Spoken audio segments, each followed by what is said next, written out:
Thank you for being here today. Welcome to Bass Lab, New Mexico. Today, we're hanging out with Mr. Eric Owens, How and you he's doing? here, and we're just hanging out. We've got Bunny with us today, and he's got some amazing basses there. And how's your day going today? It's been a busy day, but it's good. It's good. Yeah, a busy day. Yes, a busy day. You know, life is lifing, and we try to make the best of it. Just stay on the positive side of it. I love that. I love to stay on the positive side. I think that's so important. You know, I try to be a glass half full kind of guy. Yeah, it's a good place to be. Yeah. It's a good, you know, we can't control everything, and so don't worry about those things you can't control, and try to spin it to be positive. Yeah, that's right. That's right. Certain things you can't control, certain things you can control, like the groove. Hey. Yeah, focus on that stuff, right? That's good stuff. Yeah. That's home. Yeah. What are some of your favorite styles to play on the bass? I know you're a versatile musician, you know. I really like playing country a lot. I really like playing gospel a lot.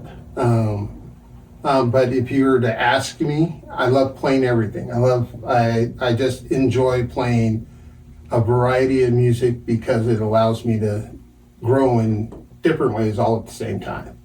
Yeah, it's definitely a life's work, playing music. And have you seen an evolution in your playing towards playing more bassier sound in as you go in your years? Because I know for myself, when I started playing bass, I always wanted the fresh strings. I always wanted that super clear sound. And I think as I've gotten a little older, I've kind of accepted a little more of a thuddy tone. How are you? How's your evolution with that? I've always liked a very clear, tight sound. And so I'm one of those bass players that likes one bass that does everything. And I can do whatever tone I need to get in it. I don't have to switch basses all the time. I've always been about that. It's in our fingers, you know. What you need is in your fingers. And so with that, and then I have the blessing of no sweating of the hands, so they don't sweat. Yeah, we were talking about that before the interview. You know, different people have different pH in your hands, and Eric was saying that he doesn't struggle too much with the sweat kind of deadening your strings. No, actually, most be honest with you, what probably affects my strings the most is putting on hand lotion. And okay. so normally when I put on hand lotion, I usually put hand sanitizer right after it to dry out the bottom of my hand. And so it's not so slick. Mm-hmm. But other than that, my strings last forever. They really last a long time. I can really put work into them. It's allowed me to test different strings over the years. And I kind of found the ones that I can go to that they're going to last me for as long as I need to be. If I'm out on the road or if I'm at home, they'll last. And so it's cut down on the cost a little bit. What strings are those? My favorite strings right now is a cross between Dunlops, the Super Brights, the Steels is what I've been using on all the basses. And I do have some nickel coated steels, and they do well. They do well too. They don't last as long as the steel strings for me. But the other ones I use are Carl Mangan strings that are out of Colorado. He makes custom sets of strings, and it's a beautiful thing. And then I also, you know, you have old tried and true D'Addario, the XLs, depending on what it is. Those Kurt Mangan strings that you were talking about, do you get those in stainless too? Yeah. Oh wow, I didn't know he had those available. That's great. You know, keep hearing about those strings. They're amazing strings. They sound great. They last a very long time, and they just keep their sound. And so if you like that warm tone, I like a really tight low. Not so much a thud, but if I'm playing reggae and I thumb it and I palm mute it, it gives me that thud. But it's when I'm stroking, it really works nice in both recordings and live. It cuts into the mix and sits nicely. Yeah. Do you ever mess around with in-ear monitors when you play? Yeah. Or do you like to just always have a bass rig? I use in-ears a lot because in the church realm, playing the gospel, we use in-ears almost everywhere we go. Interesting. And so I use the ones, and matter of fact, I may have brought them, but I'll put a shameless plug in for Juicy Ears. And that goes with a fellow friend, bass player of ours. I got him turned on to him by him.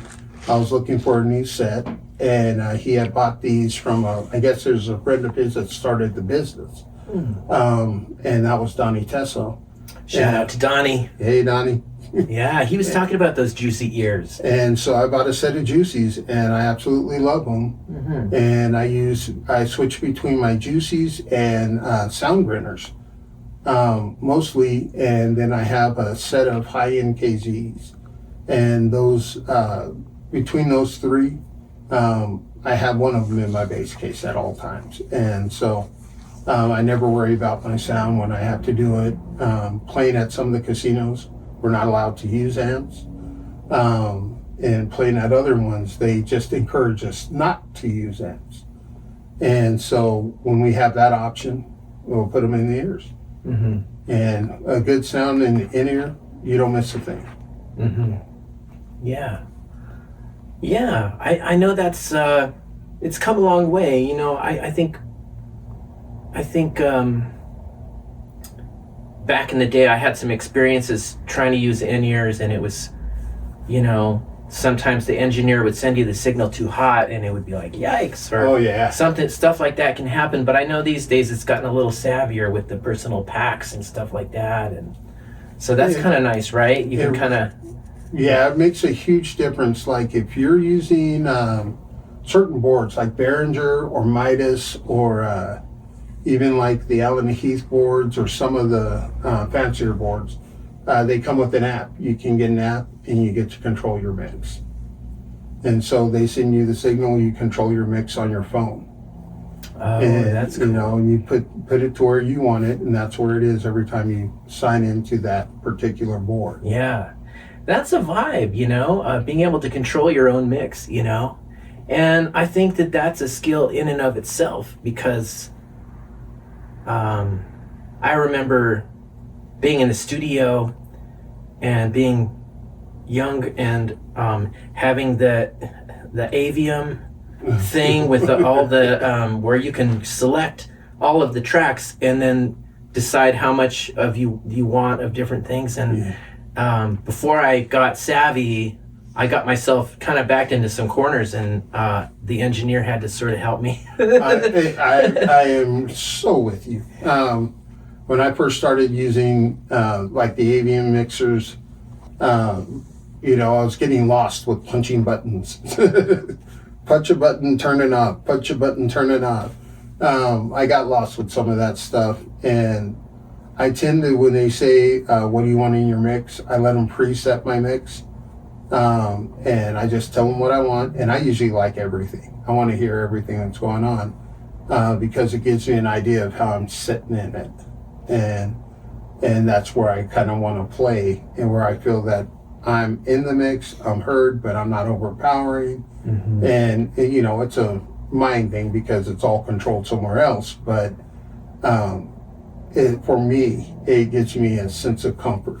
For you got to be comfortable when you play, and I think you're exactly right. If you're too loud in your own headphones, you might pull back with your fingers a little bit because you're like, yikes, I'm too loud, but it's just that you're hearing yourself too loud. Mm-hmm. And you know, sometimes when I'm recording in the studio, I have to ask the engineer to turn me down because I like to be able to dig in a little bit, and if I'm hearing myself too loud, then I'm too careful.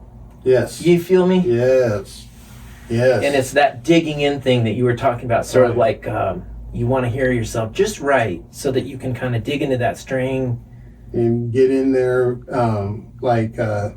depending on if I'm going straight in, I tend to use, do you use dual? Go with the live amp and direct and blend the two? Have you ever done that? Sometimes, yeah, a little bit, yeah. I like that little bit of dirt, that little bit of distortion that you can get from your amp, but you don't get, playing direct. Because if you dig that hard, then, you're pinging red.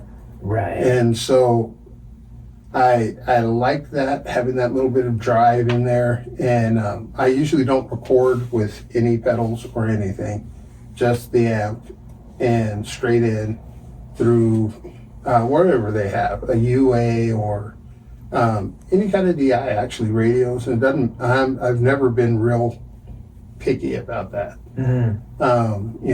I feel if you send them good tone, you got no problem. And that's just kind of my vibe on that. Yeah. I know some guys are a little more particular about using Avalons or the UA DIs. And they sound great. Don't get me wrong. They sound amazing. I like them too. But we always don't have access to them. Yeah. A fine player could play through the cheapest DI and it's going to sound amazing. And that's kind of my vibe about it. That is totally it. You got it dead on. So did you know we played for the same group? Which group? The Felix Eagles Gato. Felix, you're a Gato. I figured you must have been a Gato. Yeah, you're a Gato. Yeah. Many years. Yeah. Played with him. Played one of these. One of my other ones. And we had some great times with him. He's a phenomenal musician.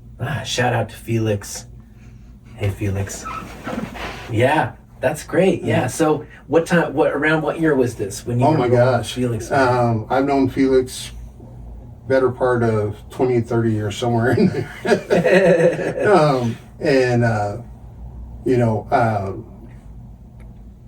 Felix has grown as an artist. And I kind of, when he was living the music lifestyle more, is when I was playing with him. We played a lot of gigs, a lot of hotels, opened up for a few people. But he was part of a collective of musicians that went to a weekly jam. We all went there. And it was called Blue Jeans. And the owner of Blue Jeans, a guy named Sonny, supported live music like nobody else. So shout out to Sonny. He's still with us. He lives up in Colorado now. But he had 2 clubs, and if you ever needed a gig, and even on an off night, he'll make sure you had a gig. And so there was the Blues Jam. And that's where Felix and I met. We played that Blues Jam for better part of 10 years, in various iterations of it. And, I know it was around even longer than that.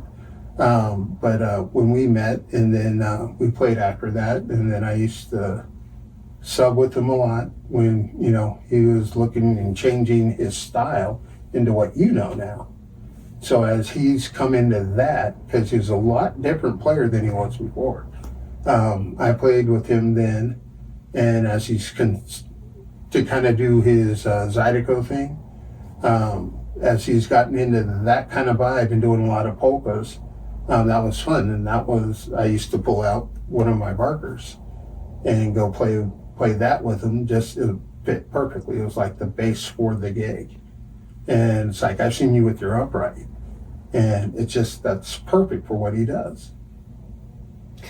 Thank you. Yeah, it is. It's kind of a rootsy sound. Mm-hmm. A little bit of a rootsy organic sound. The Jimi Hendrix of polka. Yeah. Oh man, that's so cool. You have a lot of common friends and a lot of common ground. Yeah. Oh man.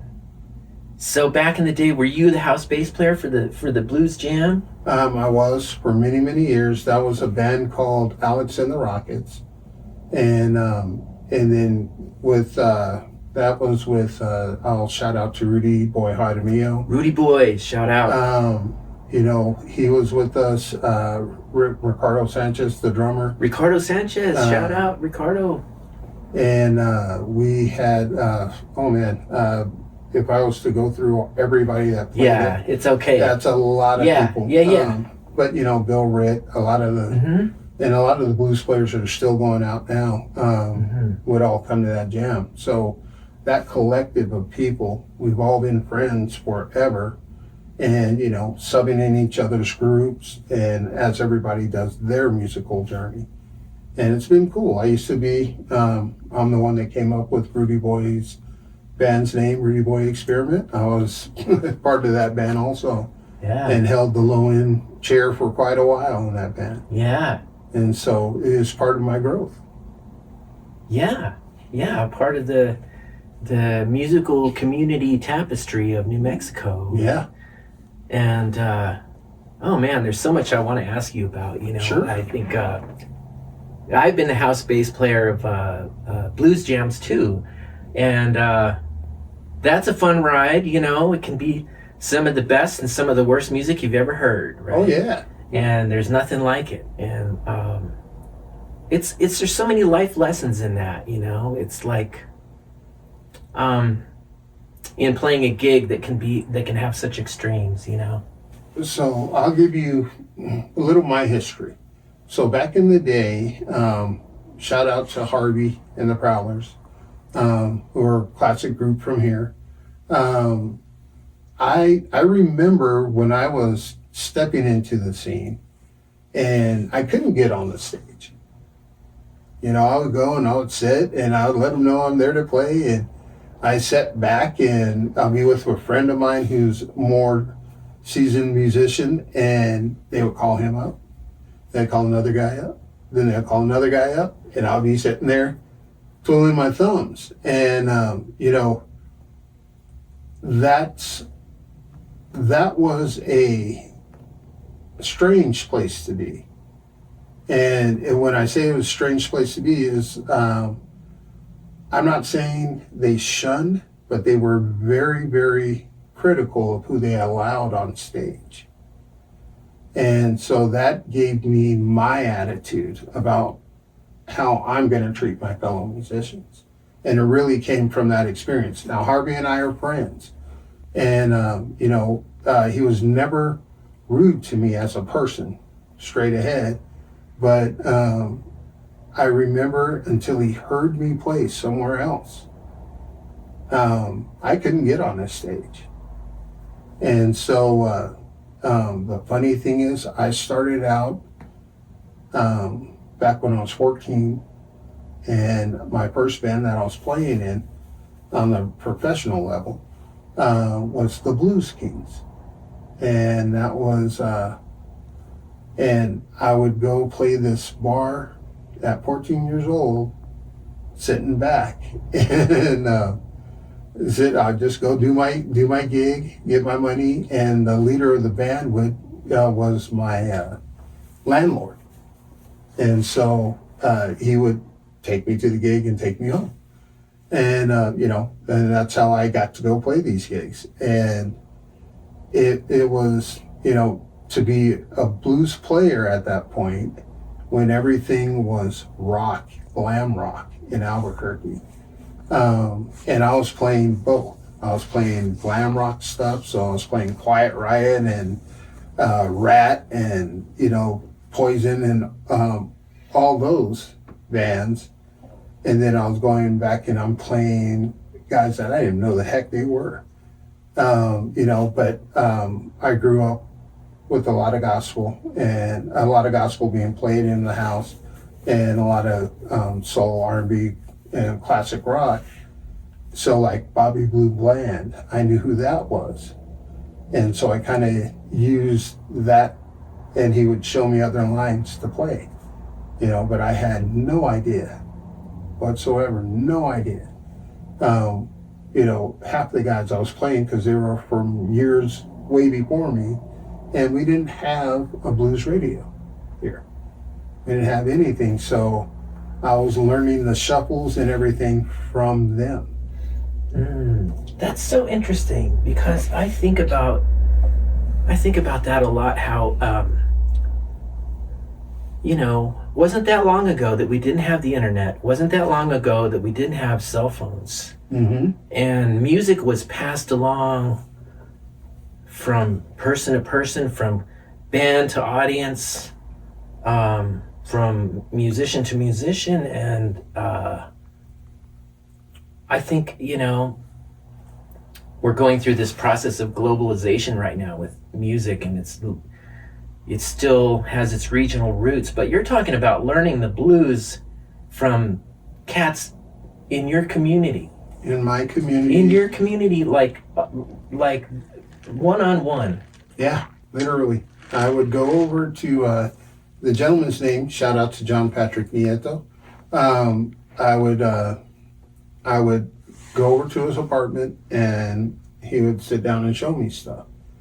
And then I would, of course, go on the gig and play it at that point. Now, did I know anything beyond what he showed me? No.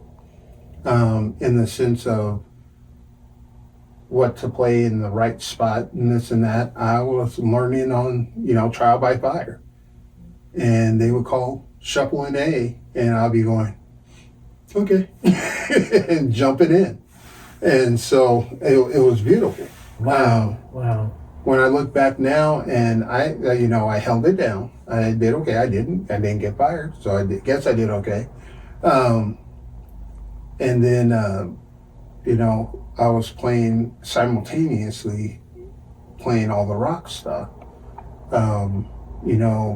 With like Steve Harris and Geddy Lee, and playing their stuff.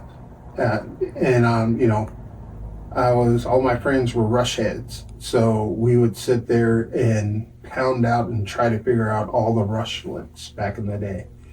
And some of my friends got the books, and they would try to read the music.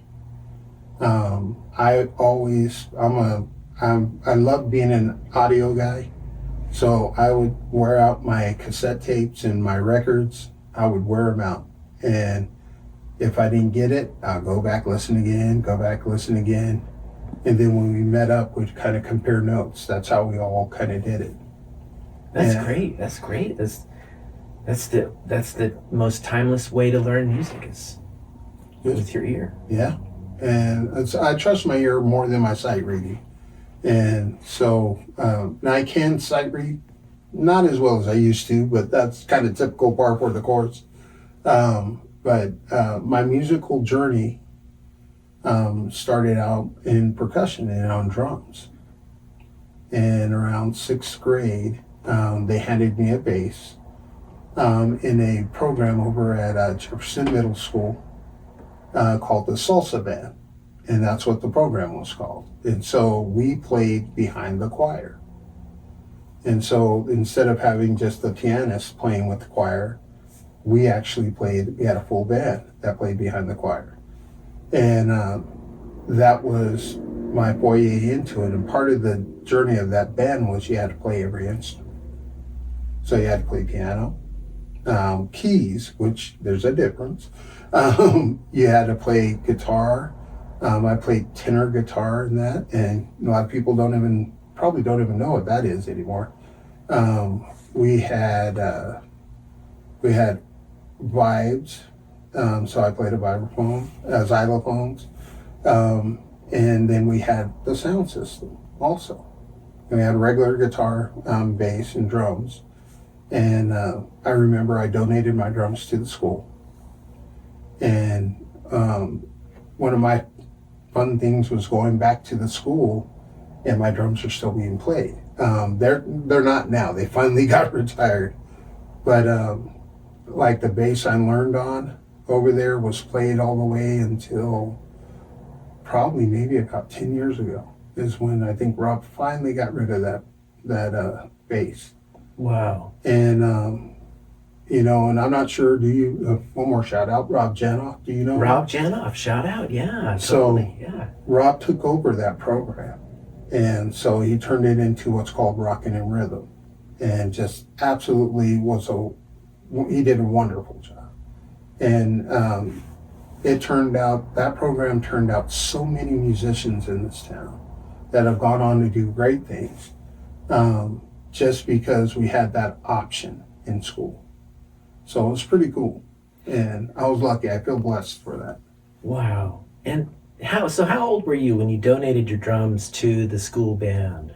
Oh, man. I was going from 5th to 6th grade, so was that 10, 11? Gosh. Somewhere in there? What a team player.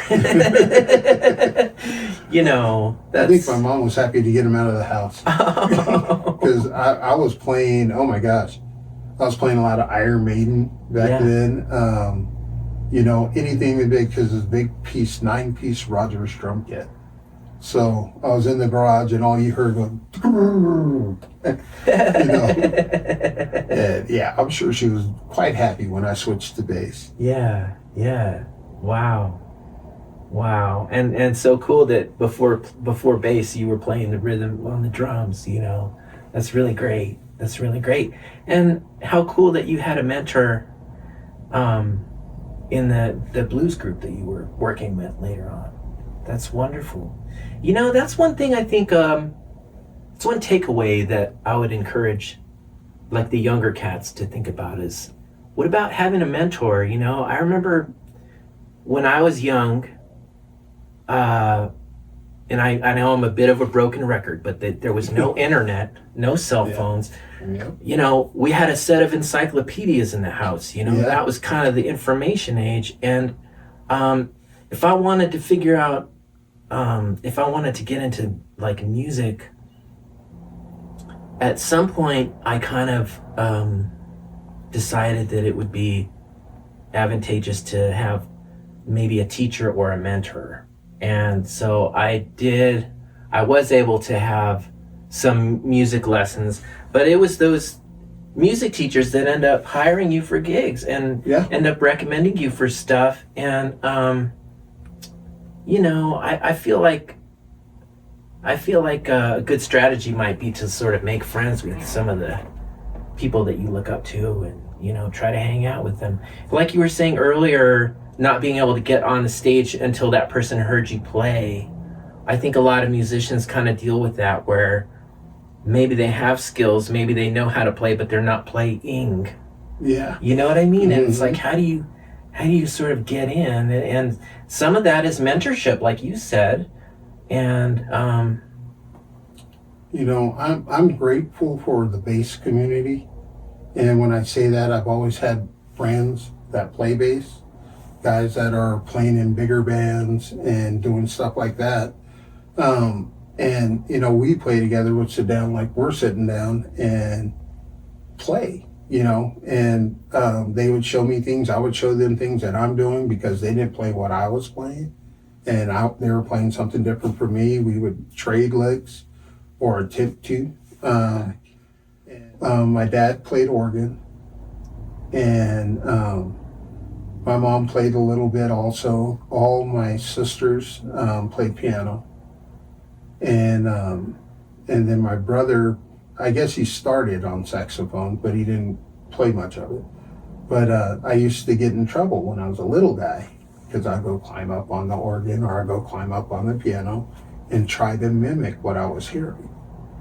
And, you know, back in that time, which we're not that old, but back in that time, we would,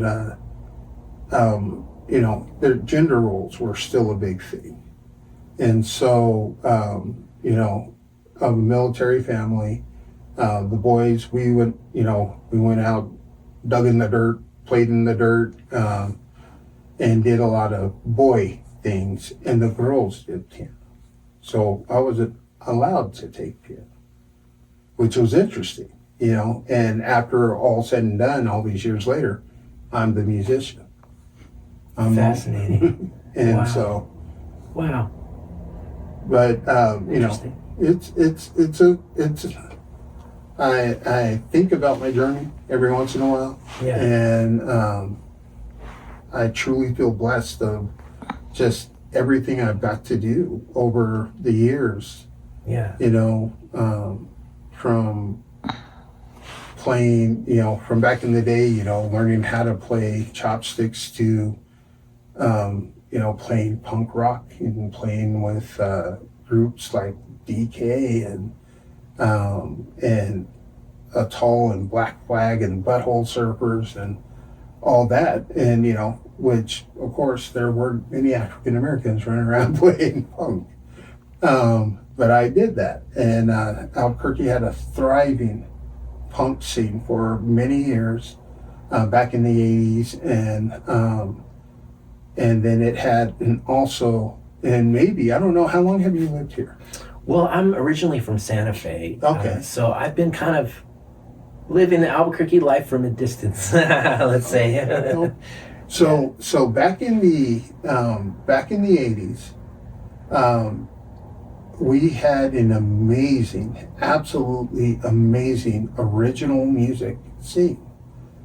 And that's what everybody was playing. Everybody was writing their own music, playing their own music. And that's where the audiences were. It wasn't in kind of what we see now with all the covers. But everybody had an original band, and you kind of followed those original bands around. You had your following. You would advertise by flyering, sticking them to the telephone post and on bulletin boards and on windows and cars and everything else you could tag. But we would do that, and that's the scene I actually grew up in. I went from the blues gig to that, and I stayed in that until, till almost my 30s. I was playing pretty much nothing but original music, and I was touring on the road, and I would sub with bands and go on the road for a little while, and then, I just didn't know anything about covers. I liked the music I liked to listen to, which was a wide variety, but I didn't know how to, I couldn't imitate some of these players because that's not who I was listening to. Yeah, it was more about hanging out with your friends and jamming and coming up with stuff on your own. Yeah. Which is a social thing. Yes, very much so. I feel like,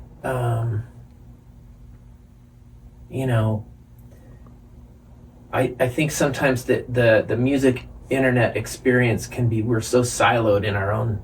It's like you're in your room with your instrument and like the internet or something, and when really, playing music is such a social thing. And that's true. I feel like, I'd like the technology to catch up where we could be both sitting at home and jam, but it's not quite there yet. It's not quite there yet. There's what do they call it? And I can't remember the program right now. That's been steadily working on that and getting musicians able to communicate over great distances. Mm-hmm. Like I do recording for some of the acts I play with. They're in Canada, and so they send me a track. I record my track, send it back. But it would be nice to be at the same time. Okay, everybody, let's line up, and they can do that now. They actually can do that for recording purposes because you're just doing signal, and they can do it via video. So your signal's not going. Your signal's going in through the internet, which is really crazy. And the person that does that the most is Nathan East. Mm-hmm. He does a lot of recording virtually. Wow, Nathan East. And and Marcus Miller. He does a lot of that too. Yeah, wow. That's cool. But for guys like us and average people, what's your DAW of choice at home when you're recording a bass line for someone? I like Studio One. It's really user friendly for me. But if they're doing a lot of Pro Tools or Logic, I have Reaper that I also use, which is an open source DAW. So if you're not familiar with that one, it's as powerful as Pro Tools and Logic, and it's open source, so they're always making it better. I like Reaper. I'm a fan. Yeah. I was given a computer that was a totally decent machine, but it was old already. And a good friend of mine, Randy Sanchez, shout out Randy, gifted me this computer. You know, it was nice. a great iMac, but it was just kind of older. And so I took it home, and I was like, you know, I hadn't had a computer for a while, and I wanted to get into recording. And I remember like Reaper was the only digital audio workstation that I could really install on this machine, and I composed music on that machine for a couple of years, and like composed and released music on that. And so, yeah, yay Reaper! Reaper's a great program option to have, and so that's cool. Yeah, what so when you sit down and record a bass part for somebody, how do you approach it? Do you like to do like multiple full takes and then like work on a comp, or did you like just work on it until you get it and then one pass and then you're good, or like how do you approach that? So it's funny that you asked me that. It's just my recording experience. When I'm doing the virtual thing and they're sending me a track, I'll sit there and compose my line. I'll go through and get something that I feel sounds good, and then I'll compose another line that I feel that fits it really well, and then I'll compose usually a third or a fourth, and I'll send them all four. Oh, wow. And so, and I give them different looks. Different options. And so, because I really, like when I'm here recording live, it's usually whatever I'm doing right then and there, because I play for what's going on right there. Responding to the moment, yeah. And that's the best way to put it is, I could have been playing the song for, 2 years, and we get in there and we're just in a little bit of a different vibe, more vibrant, or it could be a little more subdued, and my playing will match whatever's going there. And, I might, every once in a while, I'll end up coming up with something I think is really cool, and I'll go into the studio and I won't play it because it's not what's going on. It's, I like fitting the song.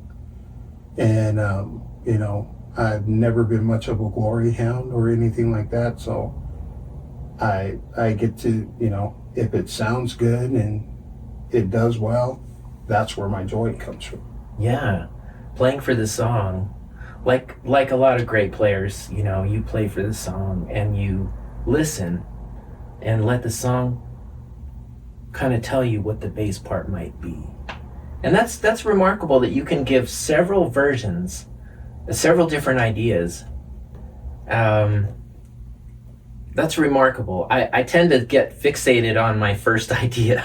And I'm like, no, that's okay, you want something different, okay, and then I have to like take myself off track, I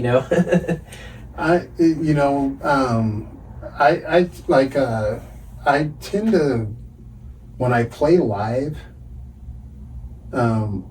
I tend to try to keep things around what I'm playing live. And what I've noticed over the years is what you hear on the tape and what you hear live are completely different. They build these live sets with breaks, hits, this and that. And I kind of took it as they're having fun. They're having fun with the same music, so what we record is just kind of a blueprint. It's just a blueprint of where we start. And that song's going to still evolve every time you play it.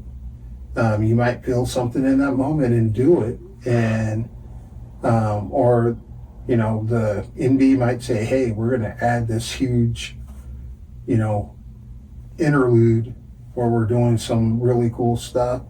And that just gives you options. So I'm a big play what you feel.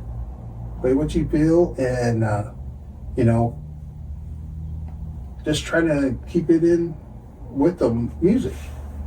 And it's the best way I can say it is to be you. Don't be anybody else. Just be you. Yeah, I love that. So, I noticed this bass over here, and it's like nothing I've ever seen. And it's got an in pin, it's got magnetic pickups, and tell us about it. It's a beautiful instrument. So this bass, this is my T-shirt, and I'll tell you the story about that in a second. But this is a Barker vertical bass, and it's called a Barker Vertical B5. And this is I do believe, the second iteration of them. Um, they are amazing. They're actually hollow in there. And the reason they're made by a gentleman named Lee Barker. He hurt his back and he couldn't play his slung bass anymore, but he still had gigs and he wanted to play, and he didn't play upright. So he was a furniture builder by trade, and he designed and built. And back in, oh my gosh,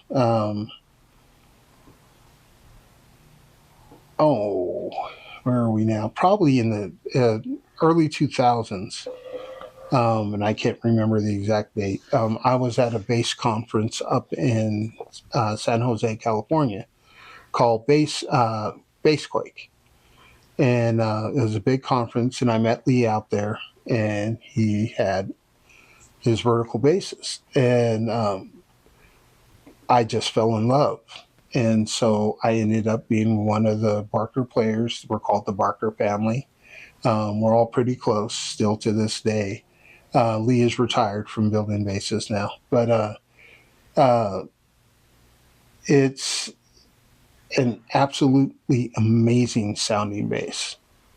He has fretted and fretless, and the first one I had was fretted.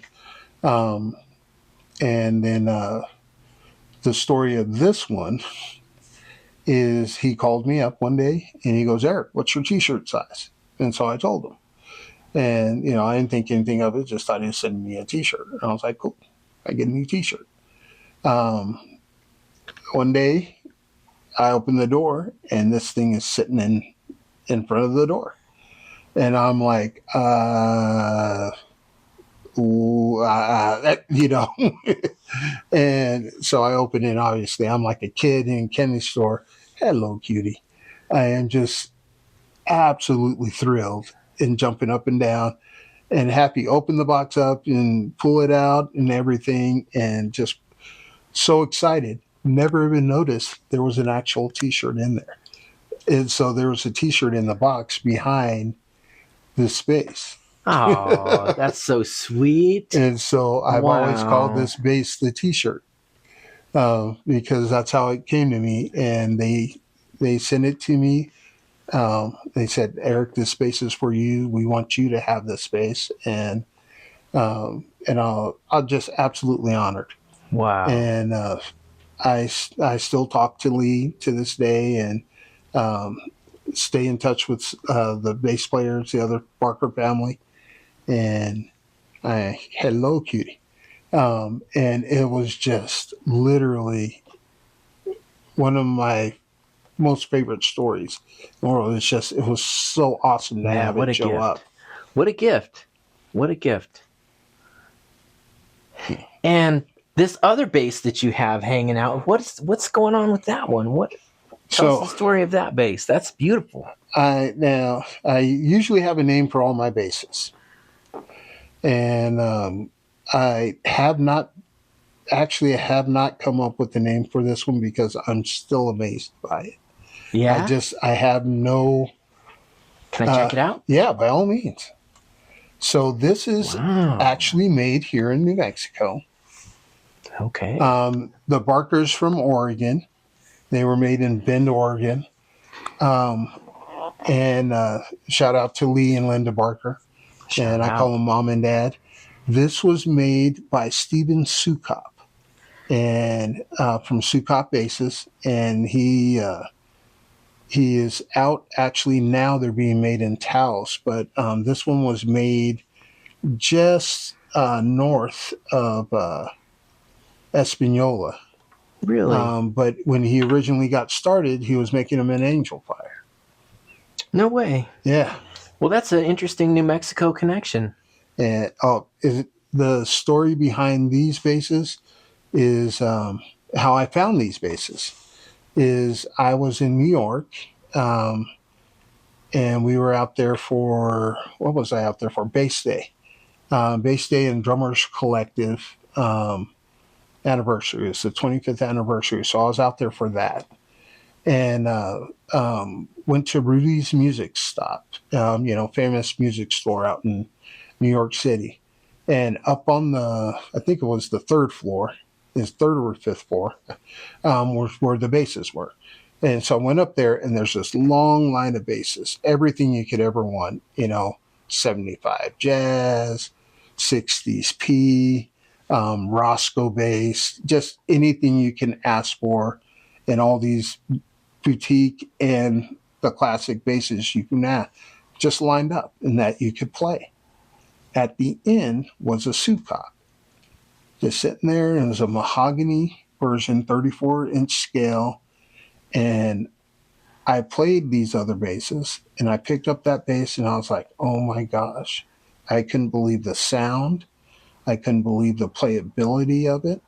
And I was like, I have to have one. And so I found out what the name was, but I couldn't find the basses anywhere. I couldn't find anything about them. And when I finally found the internet, is what happened. Is I finally found the bases, and I think it was one used, and it had where they was being made, and they were being sold out of New Jersey, not New Mexico, but New Jersey. And I'm like, oh great, well I'm not going to ever find this guy out there. I'm in New Mexico, he's out there.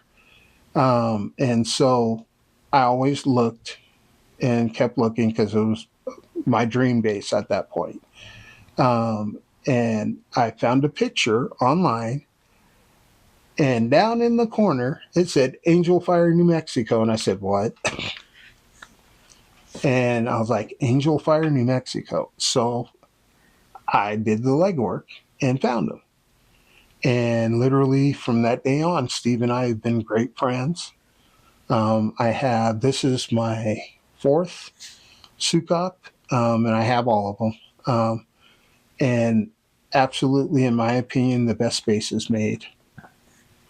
I think it's interesting how the tuners are on the bottom.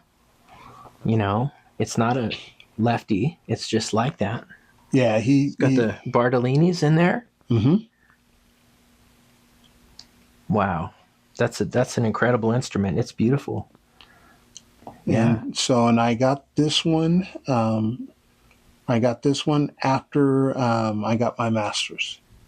And when I got my master's degree, then I was like, I want a new bass.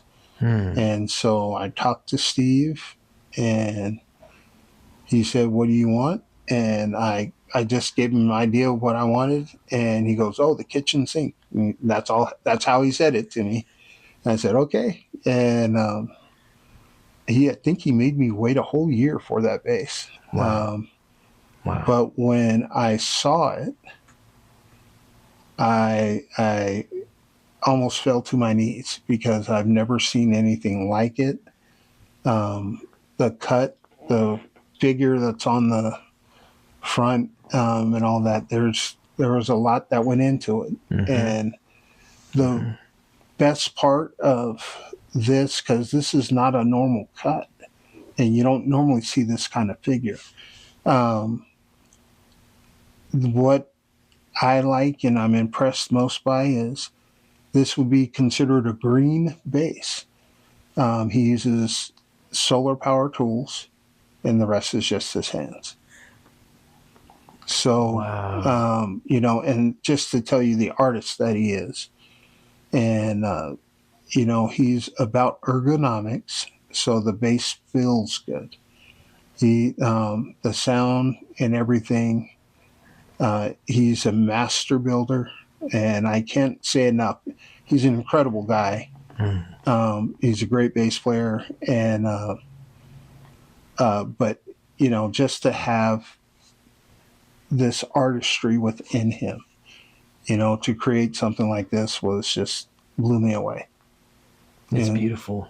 It's beautiful. That's it.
Cool, man. This thing's really interesting. It's like got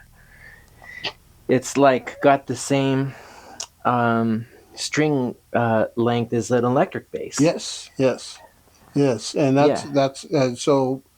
A lot of bass players are scared of upright, so they don't. He created that. Lee created that, so any bass player can play it. Mm-hmm. And so I haven't played upright in years. I have one, but I use those. And so I'll use my Barker and do an upright gig with it because it has that warm tone. And, it sounds close enough to where it's not ever got me in trouble. So, but it's just an amazing sounding bass. And you sound incredible playing. Oh, thank you. Yeah, you sound incredible too. Let's jam on something else. Like,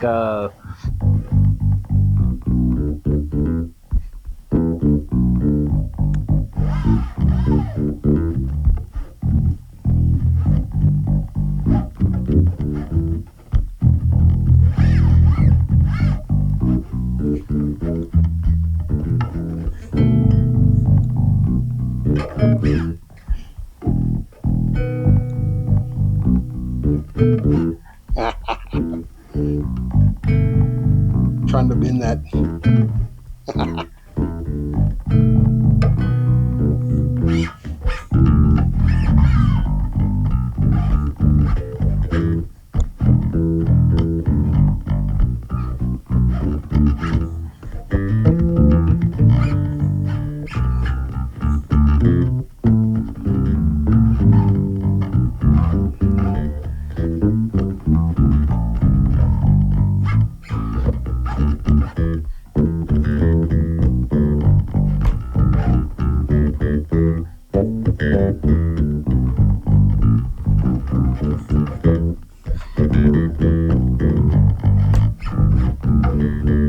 Okay.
it's just sort of like an 8-bar blues kind of thing. Let me see.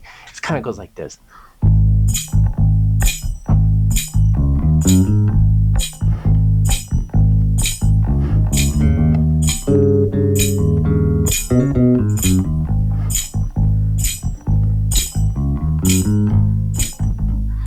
And then it goes to the 4.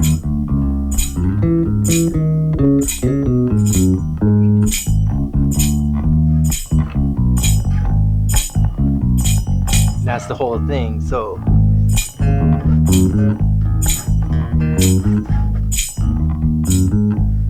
and then it goes to the 5.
Let's do a couple more times.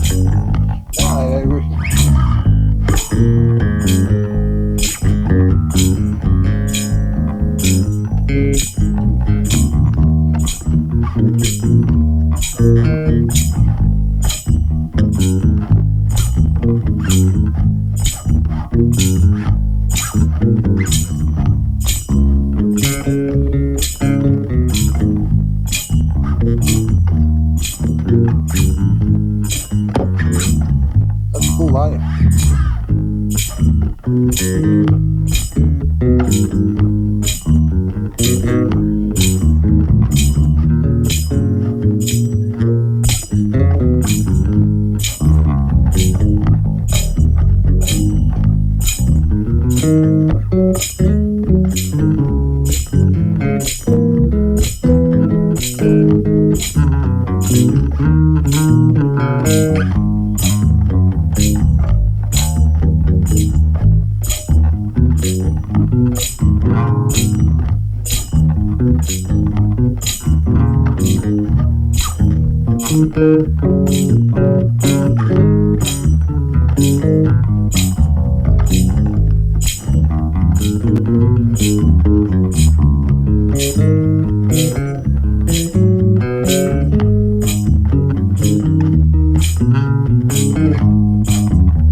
That was fun. That was fun. That was crazy. Yeah, That was that's crazy. a cool tune. It's kind of a cool tune. Man, thank you so much. And this is one of my old songs.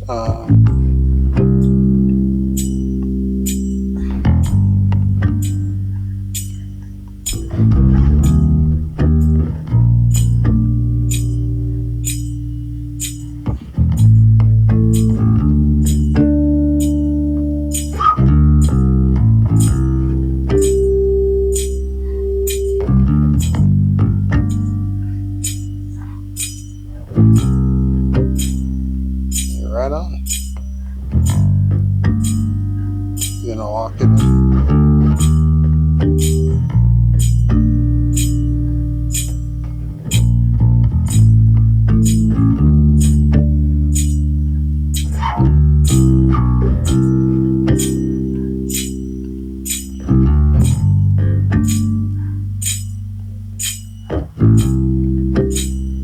I'll do them in shorter.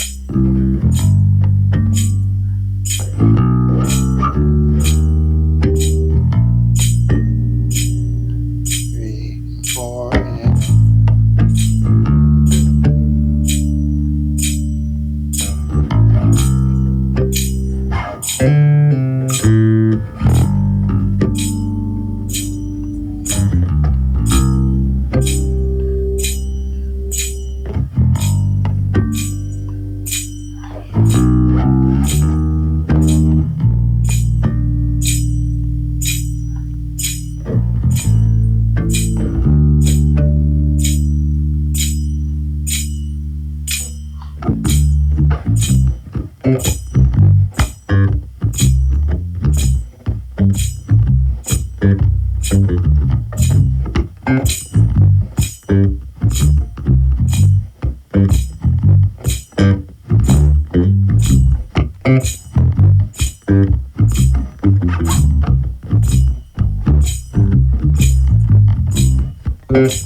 and stay put. So the reason why I wanted to show you this is it's actually you're not changing anything.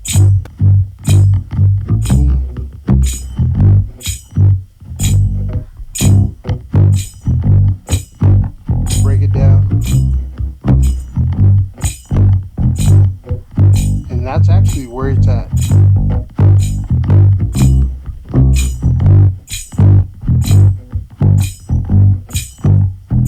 To play with it.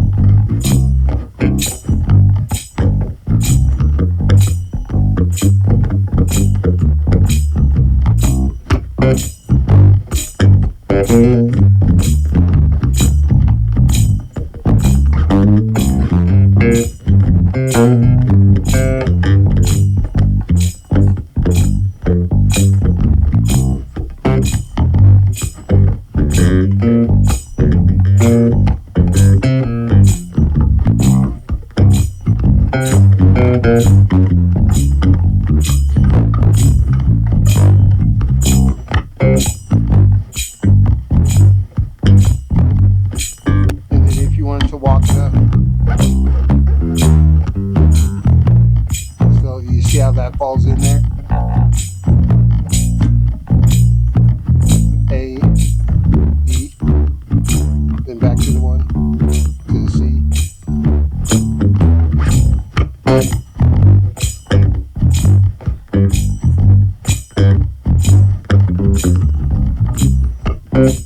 I'm gonna stay. I want you to go.